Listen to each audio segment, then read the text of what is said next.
Should we worship God every day or on the Sabbath? My name is Melvin. Welcome to this series, Sabbath Questions, in which we discuss 13 popular questions about whether the Sabbath is still for us or not. In this episode, we will talk about what it means to worship God on the Sabbath versus the rest of the week, what it means that the Sabbath is holy, and the danger of mixing the holy and the common. And for this episode's comment challenge, comment below the first thing that comes to your mind when I say the word worship. So pause the video, leave a quick comment. I'd love to see the comment section turn into this beautiful exchange of ideas about worship.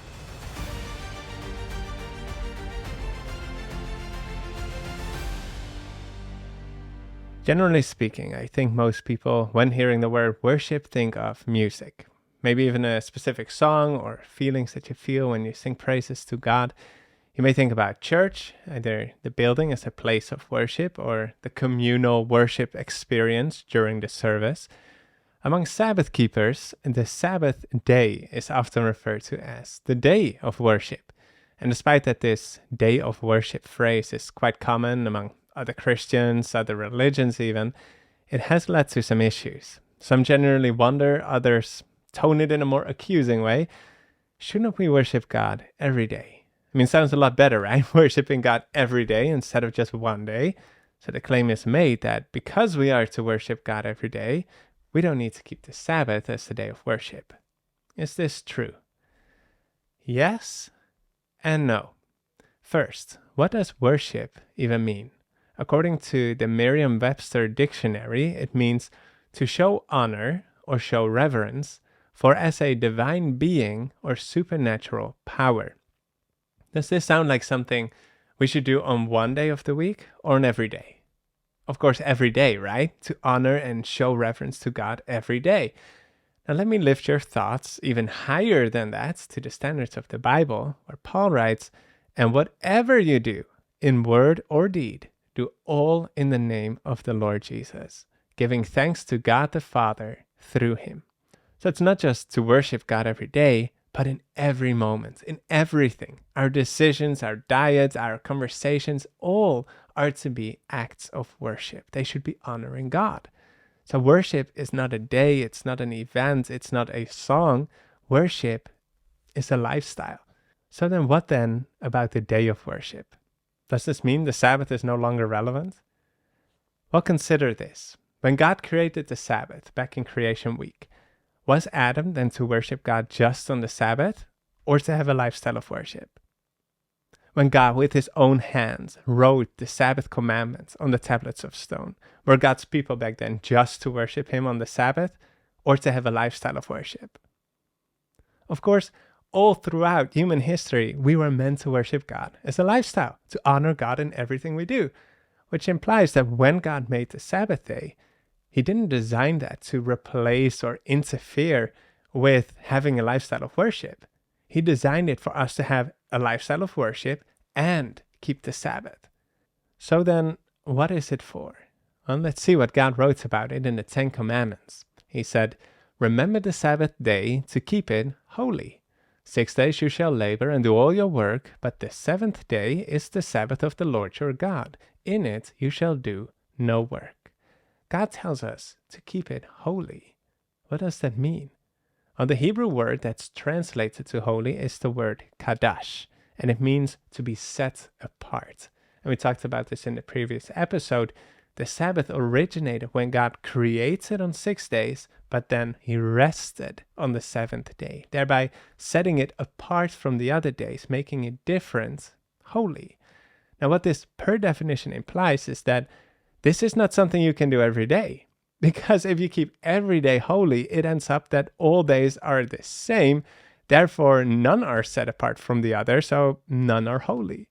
The seventh day is unique and different from the other 6 days because it traces its roots to the act of God himself. On that day, he rested, while on the other days he worked. That's why the Bible doesn't say he blessed a seventh day, or that it says in the commandments, keep a seventh day holy. No, he specifically instructs us to keep the seventh day holy, because he kept that day holy, and now we are to continue to keep that day holy. And the primary way in which we keep this day holy is the command to not work, to abstain from any labor for worldly gain or personal advancement in life, of creating and building our lives here on earth, both physical work, but also mental activity, our thoughts and planning. We're called to rest and cease from our daily duties and busyness. Why? Two reasons, I believe. Practically speaking, with nothing else demanding our attention, we can spend it all on God. Of course, we're to spend time with God every day, but the fact is, and even according to God, on the other 6 days, we also need to earn money. We need to take care of the household and need to be faithful with all kinds of responsibilities that just come with daily life. Things take time, they take our energy. It's like my wife and I. We love each other very much. We live together, we see each other, but we're also busy. But once a week, we have date nights and everything else stops and we have undivided attention to each other. And that's what the Sabbath is. It's like a date day with God, spending more quality time with Him, in studying His Word, in talking to Him in prayer, meeting with other believers in church, and being with God together and praising Him, to be out in God's creation, to bring His kingdom into your community and sharing the hope with others who haven't heard yet. And now you have uninterrupted time for the whole day to put your mind on those heavenly things. And that's the second reason why I believe God tells us to not work, because it enables us to calibrate our mind. And we talked about that in this previous episode as well. The purpose of the Sabbath is for us to remember that our identity is in God and not in anything we do. He tells me who I am. And the weekly Sabbath is this unparalleled expression of faith. By abstaining, resting from our works, we demonstrate our faith in His work, that He is the God of our creation, our salvation, and recreation. I'm dependent on Him and not on anything I can do. He is my God. So when we choose to not keep it holy, or if we think Sunday or Wednesday fits us better, then what are we doing? Then we're mixing the holy with the common. And that's a serious thing.